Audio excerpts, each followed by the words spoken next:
La dénonciation restera ce fait de société qui vous énerve. À notre niveau, nous avons le courage de poser ce fait de société sur la table. Question de proposer quelques esquisses de solutions. La dénonciation de ce jour, une affaire de Bernardo. Parfait. Ici, aujourd'hui, la dénonciation nous vient du milieu du clergé, plus précisément de l'Église catholique romaine. C'est comme ça qu'elle se fait appeler aujourd'hui. Alors, de ce côté, on dénonce les conditions de vie précaires de l'ancien archevêque métropolitain de Yaoundé, Victor Togné Bakot. Son entourage se plaint de ce que aujourd'hui l'homme qui était autrefois archevêque de Yaoundé vit dans des conditions misérables et ne parvient même plus à s'acheter du pain quotidien, à payer ses médicaments et même à se faire transporter aisément. Et donc, on souhaiterait par la dénonciation interpeller l'Église catholique afin que celle-ci essaie de voir dans quelle mesure améliorer les conditions de vie de celui qui était autrefois l'archevêque et qui a donc naturellement consacré sa vie pour l'Église. Voilà aujourd'hui notre dénonciation. Aïe, aïe, c'est compliqué, hein. L'archevêque métropolitain de la ville de Yaoundé, c'est comme ça qu'on les appelle. C'est comme ça qu'on les appelle. On connaît très bien le très célèbre archevêque Monseigneur Togné Bakot, avec ses homélies, hein, du côté de la cathédrale Notre-Dame de Victoire de Yaoundé. Vous dites qu'il a maintenant la peine même à manger. Ouais. Visiblement. Il a la peine à joindre les deux bouts. Ouais. À s'acheter des médicaments. Il souffre. Il est désormais, d'après ce qu'on dit, comme un gueux, comme un affamé, un souffreteux, quelqu'un qui n'a plus rien. Très bien. Je vais d'abord passer la parole à Bernard Owona. Il s'appelle Bernard. Vous avez compris, donc il est chrétien. Maintenant, est-ce qu'il est chrétien catholique romain? Il va nous le dire. Bernard Owona, Monseigneur Togné Bakot vit des jours très difficiles. Votre commentaire? Merci, parfait. D'abord, je voudrais préciser que effectivement, je suis chrétien catholique. Je suis baptisé. Communié. Je suis communié. Je suis confirmé et je me suis marié à l'église le 27 août. Donc vous êtes 2011, dans l'église. Je suis en plein dans. C'est mes parents qui m'ont laissé dans cette affaire. Tu es un bon Yaoundé en même temps. Je suis là dedans. Et elle est du RDP. Et je suis du RDP. Et tu soutiens certainement le canon. Je suis dans le tonnerre. Oh là, c'est là. C'est deux frères jumeaux. Arrêtez ces deux frères. Ouais, c'est deux frères jumeaux. Alors, je suis très peiné, très gêné d'ailleurs, embarrassé même, hein, pour parler de ce sujet. Comme journaliste, il y a 4 ans, il y avait déjà eu ce cas de Monseigneur Togné Bakot. Je me suis rapproché à l'époque de l'économe diocésain qui s'appelle Monsieur l'abbé Tadé Abena. Il doit être curé au niveau de Ouza en ce moment. Il m'a présenté ce qu'ils appellent là-bas dans l'ordre ecclésial et canonique, les droits qui sont ceux de l'évêque, de l'archevêque émérite. Ça veut dire qu'il a droit à un logement. Oui. Il a droit à un véhicule. Oui. Il a droit à une ration alimentaire. À un suivi médical. Bref, il a droit à beaucoup de choses qui lui donnent... Bref, il doit être à l'abri du besoin. À l'abri du besoin, surtout le besoin élémentaire. Quand on a été archevêque à Yaoundé, qu'on a côtoyé le chef de l'État, qu'on a vu les ministres courir pour vous rencontrer, j'avoue que ça fait de la peine pour moi qui suis de l'église d'apprendre ce que Blériot dit là comme dénonciation. Bernardo. Voilà, je voudrais quand même aussi dire que, toujours comme journaliste, j'avais déjà pris soin d'appeler certaines personnes au sein de l'église lorsque la semaine passée, une des chaînes concurrentes à la vôtre avait posé ce problème sur la table, une chaîne de Douala. J'ai posé des questions à certains responsables de l'archidiocèse de Yaoundé qui m'ont dit que Monseigneur émérite en faisait un peu trop. D'autres m'ont même prouvé que l'archidiocèse de Yaoundé n'a jamais failli à cette règle-là de prendre en charge l'archevêque émérite. Personnellement, j'ai côtoyé une fois l'archevêque l'archevêque émérite, Monseigneur Tony Bacotte. Je suis allé chez lui accompagner une dame qui était députée dans l'Umfundi à l'époque, ça fait plusieurs années. Il nous a reçus à dîner. C'était formidable. Un festin. C'était terrible. Avec des vipères dans le Mbongo, avec les Makabaye. C'était compliqué. Ça, c'était la belle vieille époque pour lui. C'est la belle vie. Je m'en souviens et je me dis, mon Dieu, pourquoi ça change comme ça? Alors, Monseigneur également, semble-t-il, avait fait un accident. Oui, accident même très grave. Monseigneur avait fait, si j'évoque l'accident, vous allez comprendre qu'il y a une relation avec l'argent. Monseigneur avait fait un accident venant de Douala parce qu'on le pressait pour qu'il vienne décharger l'argent d'un terrain qu'il a vendu à côté du collège de la retraite à Congel-Cam. Là, nous ne connaissons pas. Ça devient compliqué. Non, je vous dis quelque chose qui est vérifiable. Nous n'avons pas su. Je vous dis, parfait ici, c'est bien quand même que quand vous invitez un journaliste qu'il assume des choses qu'il peut prouver. C'est ça qui est quand même là. Vous savez pertinemment. Le problème, c'est que je n'arrive pas à comprendre la déviation. Non, la déviation, c'est quoi? C'est que si je fais cette petite parenthèse, cette ouverture, c'est que je voudrais démontrer que peut-être que l'archevêque a des problèmes d'argent. Qu'il a un problème particulier avec l'argent, parce que ce que je vous dis, c'est que depuis des années, je vous assure que l'archidiocèse de Yaoundé prend en charge d'une façon ou d'une autre. Je dis que j'ai pris la peine d'appeler. Je vous ai cité l'économe, là, monsieur l'abbé Tadé Abena, qui m'a donné des informations précises qui démontrent que depuis que Monseigneur Tony Bacotte a pris sa retraite, il est aux petits soins au sein de l'archidiocèse de Yaoundé. Merci beaucoup. Vous dites que Monseigneur est aux petits soins. Moi aussi, j'ai aussi fait un travail de journaliste. Hein. Voilà. Mais là, je vais passer la parole à Rodrigue. J'ai aussi enquêté un tout petit peu.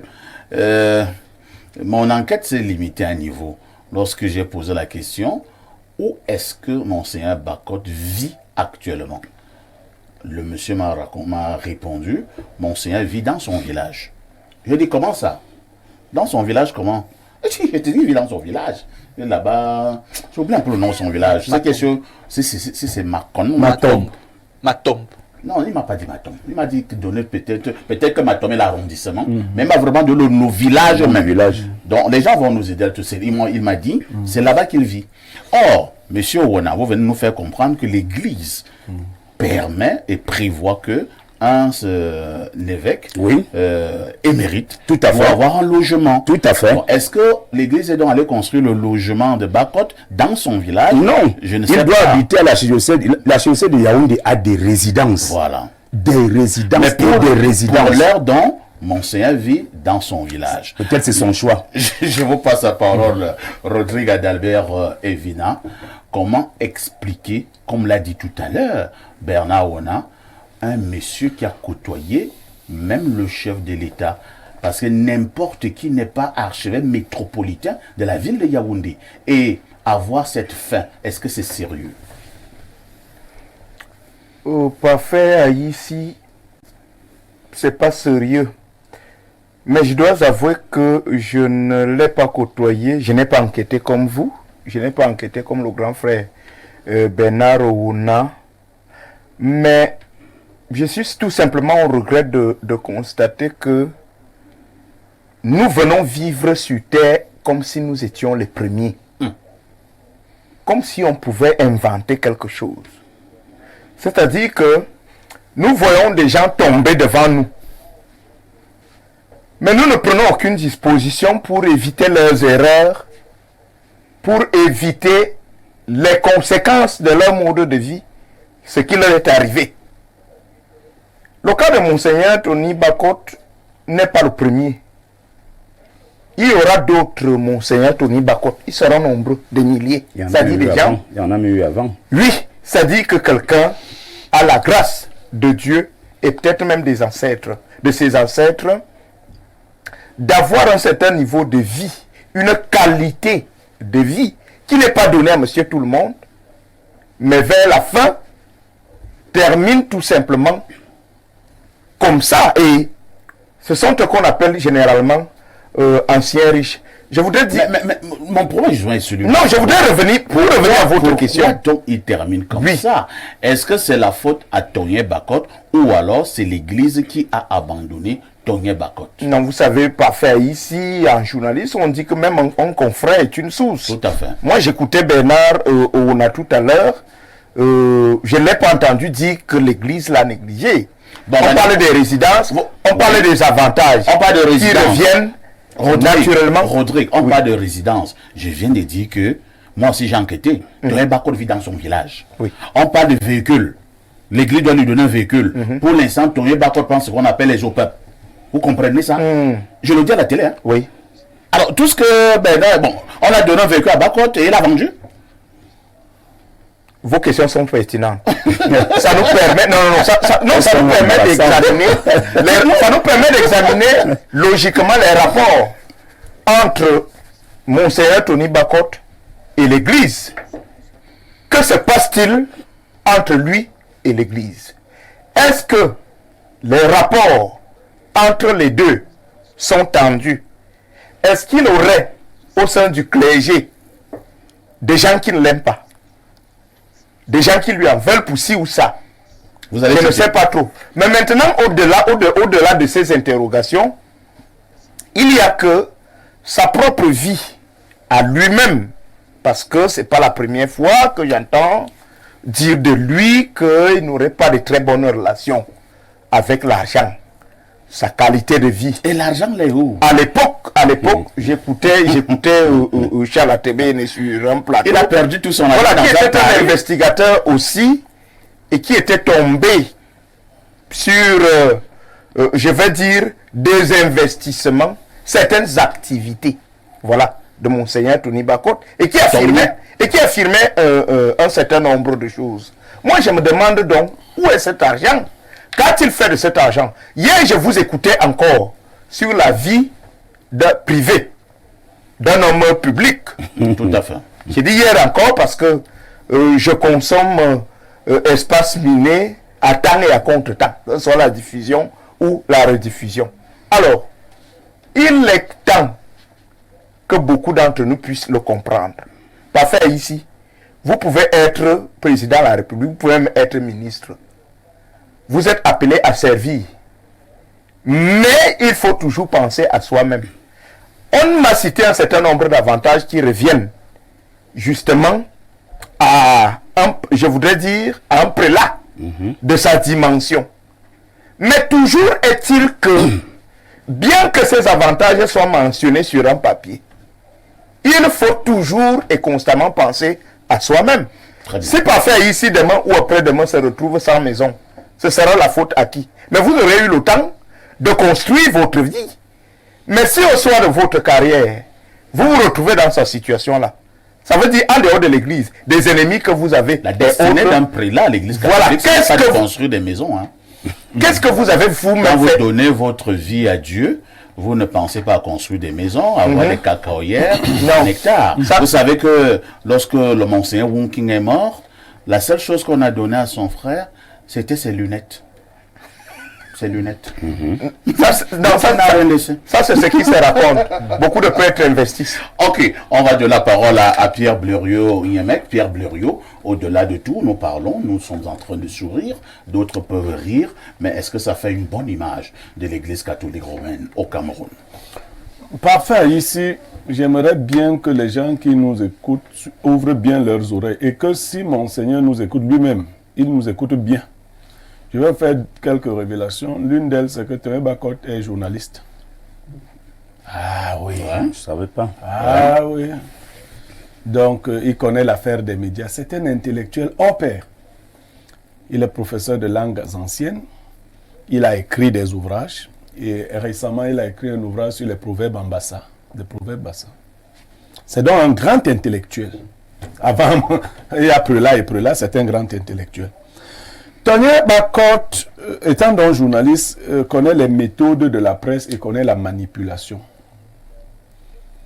J'ai été informé il y a quelques semaines des nouvelles plaintes. Ça s'appelle ça les nouvelles plaintes de Tonye Bakot. Parce qu'il y avait les anciennes plaintes de Tonye Bakot. J'ai un double rapport à Tonye Bakot. Moi, je ne suis pas catholique.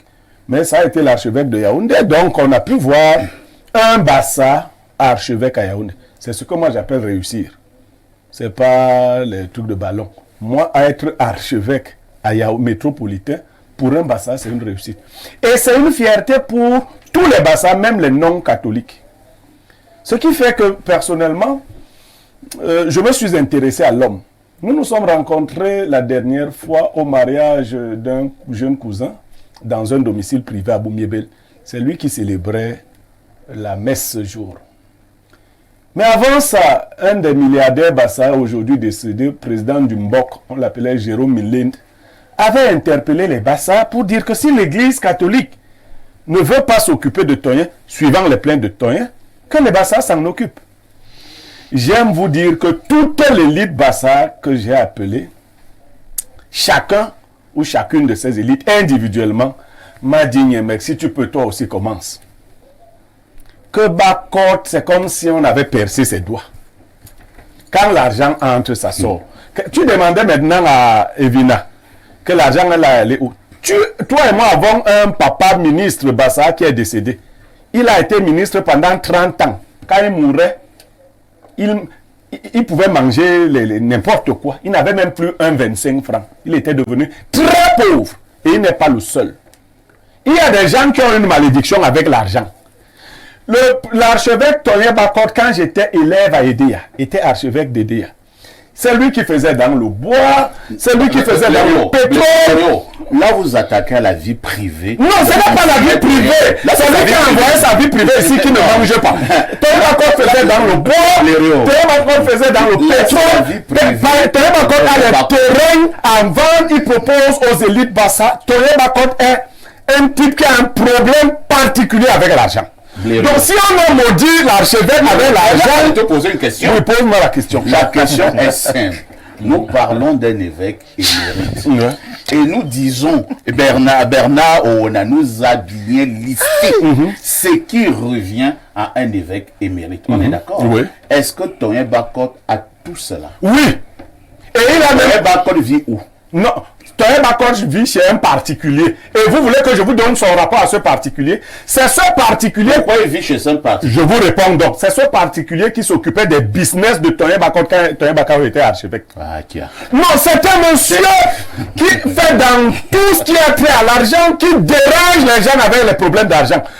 Tonien Bakot doit arrêter son appétit en matière d'argent. Tonien Bakot ici, Tonien Bakot là-bas. Mec. Oui.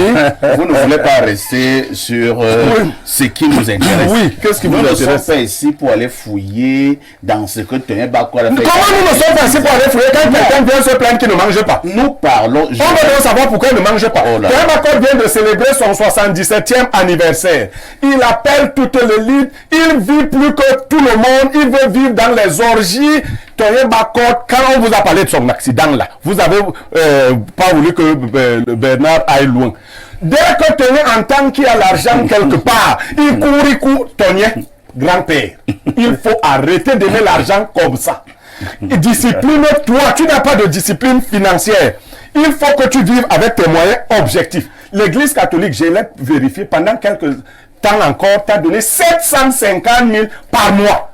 Alors, mais tu veux qu'on te donne le milliard, tu as les terrains partout. Oui. Vends-moi un terrain. Il faut préciser qu'il a une pension. Il a une pension. Non, mais Tonien Bakot, tes besoins, ta manipulation, les Bassa vont te dire.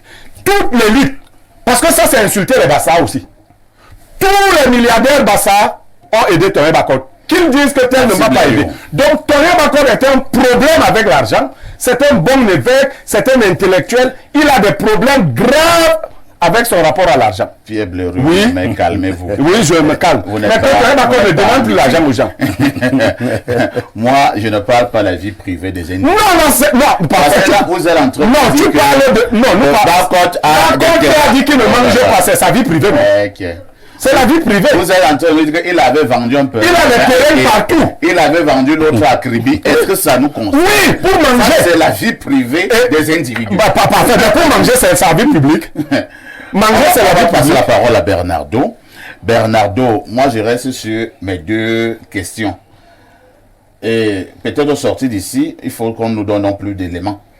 Bernard Oona nous a listé ce qui revient de droit De droit. à un prélat de cette envergure lorsqu'il n'est plus en activité.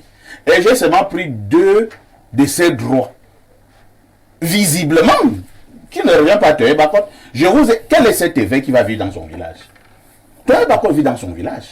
Peut-être le matin, il se lève, il va Après il va tant de loyaux défricher, services. il va tendre les pièges et tout et tout. Après tant d'années, comment ça se fait qu'un évêque de cette envergure vive dans son village? Est-ce qu'on l'a logé dans une résidence ici à l'archevêché et Toyen a dit que lui va vivre dans son village? On va nous éclairer.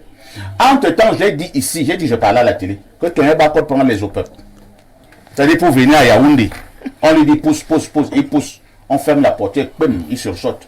Est-ce que l'église lui a donné le véhicule? Parce que Bernard, on a dit que ça lui revient de droit. Est-ce que, comme tu n'as pas compte, si je m'entends, est-ce que Bernardo, on lui a donné le véhicule, il a aussi vendu le véhicule. Voilà pourquoi il prend les autres peuples. Ce n'est pas impossible qu'il ait vendu ça. À la vérité, Il aime vendre les parfait, choses. ici, permettez-moi de m'accrocher à ce que M. Oona et vous avez dit, parce que je ne sais rien du fonctionnement de l'Église catholique. Ça, je l'ai toujours confessé. Je ne vais pas dire des choses alors que je ne les connais pas. Vous avez dit, surtout M. Oona, qu'en principe, un archevêque devrait vivre à la fin de son parcours dans l'archevêché. Donc, s'il n'y vit pas, il y a déjà un problème. Maintenant, il faudrait savoir si c'est de sa propre volonté C'est ça tout le ou problème. si c'est une volonté de l'Église. Là, je ne le sais pas. Donc, permettez-moi d'émettre la réserve que j'ai sur la question. Deuxièmement, je pense également que l'Église catholique devrait pourvoir à des allocations pour un archevêque. Je pense, je peux me tromper, si je me trompe d'ailleurs qu'on nous corrige, il devrait avoir, je sais pas, une pension ou une allocation. Il a une pension qu'on lui retraite. reverserait. Il le touche chaque L'église- fin du mois. L'église doit le faire. Il a une pension retraite. Si cela est fait, on ne comprend pas trop certaines plaintes, mais si cela n'est pas fait, vous voyez qu'il y a donc problème. Troisièmement, l'une des plaintes qui nous est remontée, c'est que on lui interdit régulièrement de célébrer des messes publiques. C'est une des plaintes qui Est-ce nous que est c'est parvenue. sérieux? Et si cela est effectif, Est-ce que alors l'église il faut prévoit aussi ça, comprendre- Bernard Owana? Qu'un Non, évêque là, je émérite n'en sais ne rien. doit plus célébrer des messes publiques. Là, ça Alors, doit et être là, notre là, je vous dossier. dis bien que c'est une plainte que j'ai reçue. Je ne la confirme pas, je ne l'infirme pas. Mais la plainte nous est parvenue de ce qu'on lui refuse de célébrer des messes publiques. Et si c'est le cas, alors l'Église pourra mieux nous dire quelles sont les conditions qui pourraient pousser l'Église à restreindre à une personne qui a été archevêque le droit de célébrer oui, il faut des nuancer messes là, publiques. s'il te plaît, Non, Bernardo. pardon. Lui, il n'a pas à nuancer, il dit seulement la dénonciation. Effectivement, on ne célèbre chez les catholiques et même chez les protestants, on ne célèbre pas les messes partout. On appartient à un, comment vous appelez ça? Congrégation. Non, c'est pas une congrégation. Ils ont des territoires. Une chapelle, une paroisse, Voilà. ou alors et donc, quand tu veux aller célébrer, Tu demandes tu l'autorisation. demandes l'autorisation au curé de cette... Or, si toi tu veux seulement venir célébrer, moi je te dis donc ce qui se pose chez les catholiques, parce que j'ai vu les prêtres se battre dernièrement. Si tu veux donc venir célébrer les grandes messes chez moi, c'est-à-dire que si l'élite de chez moi t'invite tout le temps sur mon territoire pour venir prendre beaucoup d'argent, je vais t'interdire, parce que c'est moi qui ai le pouvoir de t'interdire. Tout à fait. Je vais t'interdire de célébrer les messes chez moi. Ok. Voilà. Moi, je on vais termine, sortir, Bernardo. moi, je vais sortir en disant quand même qu'il faudrait, si un mec là bien posé, il ne faudrait pas négliger. Cette dénonciation pose une double problématique. Celle du clergé et celle de la communauté Bassa. C'est-à-dire, il ne faudrait pas qu'on écarte cela. C'est une élite Bassa, il l'a été pendant très longtemps et il le sera ad vitam aeternam. Ça, c'est clair. Et à partir de là, les élites Bassa se sentent concernées, se sentent affectées par ce qui concerne un des leurs. Et donc, ces élites, j'ai également écouté, comme M. Niémé, ces élites disent s'être régulièrement mobilisés pour apporter un soutien manifeste à M. Togne Bakot. Ça, je l'ai entendu de mes propres Les oreilles. élites l'ont donné quoi, monseigneur Bakot? Beaucoup disent avoir contribué par le mécanisme des quêtes. Beaucoup disent également lui avoir apporté beaucoup de facilité. Donc, si tu soutiens ton grand-père, tu dois venir dire ça. Non. Ah, mais s'il vient salir toute la communauté, Faire c'est même l'information. Est-ce que on vos élites a dans ça là des n'ont même éléments. pas honte? de faire quoi? Moi, je pense non. D'avoir Parce que tu quelqu'un as qui... donné.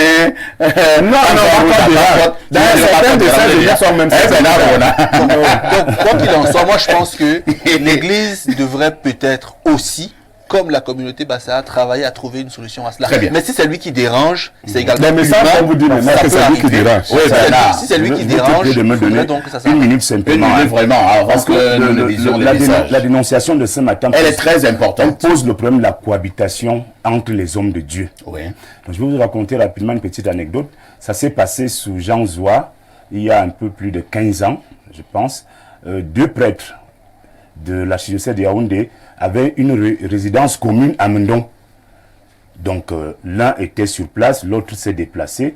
Et celui qui s'est déplacé a reçu une visite d'une sœur qui est venue lui donner un gibier, le porc épic bien préparé. Il a absenté son frère, prêtre, et a trouvé son confrère.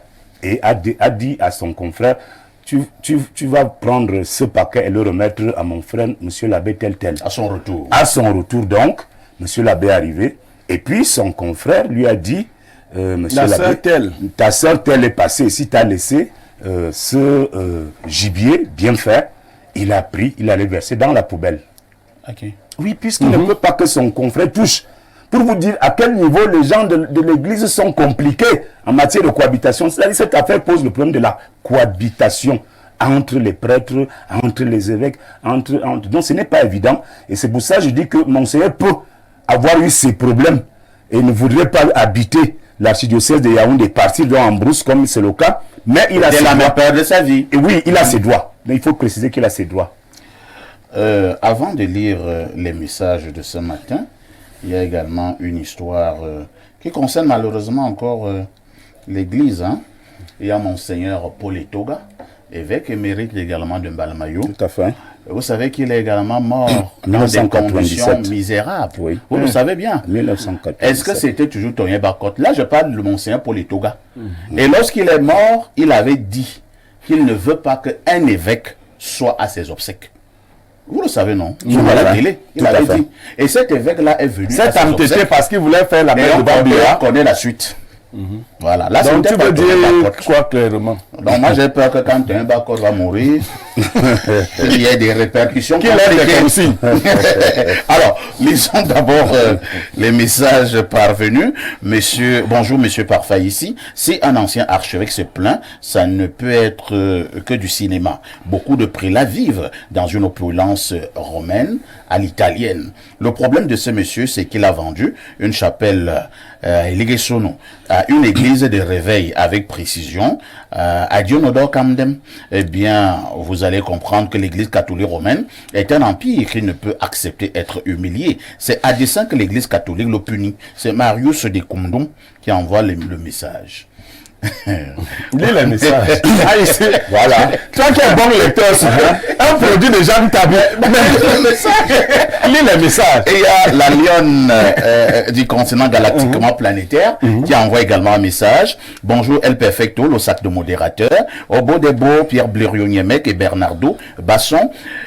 Oui, pardon, la poule ne parle pas des choses des dents. Je peux vous rassurer d'une chose, Monseigneur Victor Tonien Bakot vit à ma tombe. Voilà. Donc là au moins il dit que ce que je dis est vrai. Donc il ne vit pas à l'archevêché. Alors qu'à l'archevêché, il y a beaucoup de résidences comme ça. On continue à lire les messages. Bonjour chers voisins. Il est temps pour les hommes de Dieu de comprendre qu'être imam, prêtre, pasteur n'est pas un métier. Tant qu'ils sont à la tête des structures religieuses, ils vont bénéficier des largesses des confessions et des fidèles, mais une fois remplacés, il est clair qu'ils perdent ces privilèges au profit de leurs remplaçants.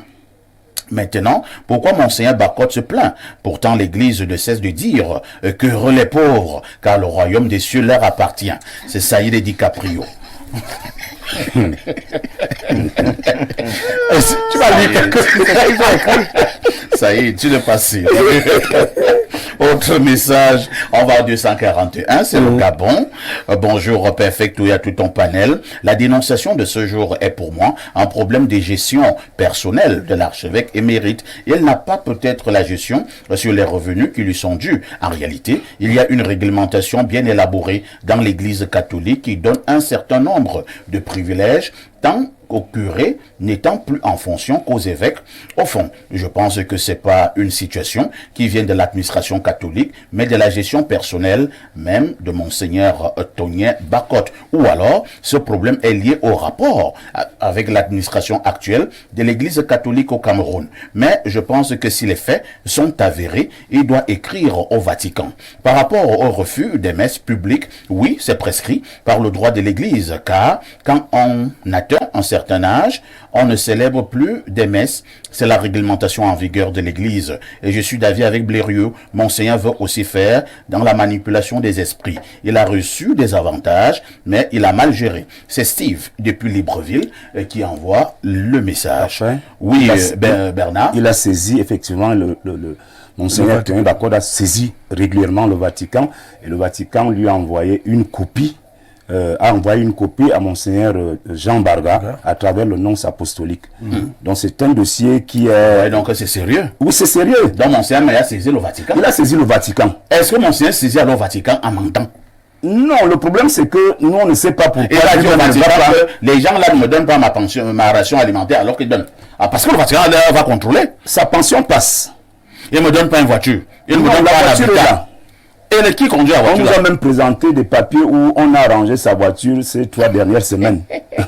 Donc je dis que cette affaire-là est ça doit être un problème d'elle. Bonjour à vous sur le plateau. Vraiment, que ce prélats ne nous dérange pas. Voilà un monsieur qui a côtoyé les hautes sphères pendant des années, tout en se faisant beaucoup d'ennemis. Et aujourd'hui, il vient jouer aux nécessiteux. Il n'y a que les naïfs qui ne comprennent pas que ces histoires d'église, c'est du business. C'est quoi l'herbe de Pouma? Effectivement, elle a côtoyé des hautes personnalités, Blériot. Je vais vous dire qu'il y a peut-être, c'est pas, près d'un an, on vous parle en rien, hein, mais c'est pas bien. Il est allé rencontrer un ministre de la République, encore en fonction, un très grand ministre de la République, qui a beaucoup de poignons. Le ministre l'a séché à la salle d'attente pendant plus de 5 heures de temps. Tonien Bacotte attendait, il dit pendant plus de 5 heures de temps à la salle d'attente. Et à la fin, même le ministre ne l'a pas reçu. Je soupçonne que le ministre était fatigué comme les autres. Ce n'était pas... Ne vous posez pas une question. Non, il était fatigué comme les autres. Parce que si vous ouvrez votre porte tous les jours, vous trouvez le même individu. Alors, on va lire en train de demander la message. Bonjour, parfait. L'histoire de Monseigneur Paul Etoga et Jean Zoa est réelle. Est-ce que je suis un plaisantin? Quand je vous parle de Est-ce que toi, tu avais cité Jean Zoa? C'est lui qui parle de Jean Zoa. Moi, je vous parlais de Paul Etoga. Et Paul Etoga ne s'appelait pas Tonien Bacotte. Donc, ce qui se passe dans votre église là. Et comment on remet à son frère? Alors, il dit, bonjour, parfait, l'histoire de Monseigneur Etoga et Jean Zoa est réelle. Je l'ai suivi il y a une 30aine d'années par des bouches très sûres. Je crois que Tonien lui-même a trop malmené... il parle de Christophe Zoa. Peut-être vous voulez parler de Jean Zoa. Jean Zoa. Comment Tonien Bacotte pour le... C'est Jean Zoa qui était archevêque. Non, peut-être vraiment il parle de Christophe Zoa. Parce que quand Tonien Bacotte, lui, il est comme archevêque, Zoa, lui n'est plus là, il est à mort. Donc il dit que je crois que Tonien lui-même a trop malmené Christophe Zoa, son auxiliaire à l'époque, et en paye le prix chez les Bétis qui gèrent l'archidiocèse. Aujourd'hui, c'est Tambou de Mendon. Mais c'est pas qui exclure, envoie hein? le message. De toutes les façons, il fallait poser ces dénonciations sur la table. C'est un problème sérieux. Monseigneur Tonien Bacotte vit dans des conditions quand même difficiles pour quelqu'un qui atteint ces niveaux. Moi, j'ai toujours mes phrases, Pierre Blériot. Aujourd'hui, c'est Tonien Bacotte. Il était archevêque métropolitain de la ville de Yaoundé. Peut-être les musulmans qui nous comprennent ne comprennent pas ce qu'on a dit. On dit que archevêque métropolitain de la ville de Yaoundé. Ils ne comprennent pas ce que ça veut dire. Et quand on vous dit que c'est un ancien archevêque métropolitain de la ville de Yaoundé qui prend les au peuple, ceux qui comprennent comme moi peuvent d'abord aller écraser une larme. À tout de suite pour la suite.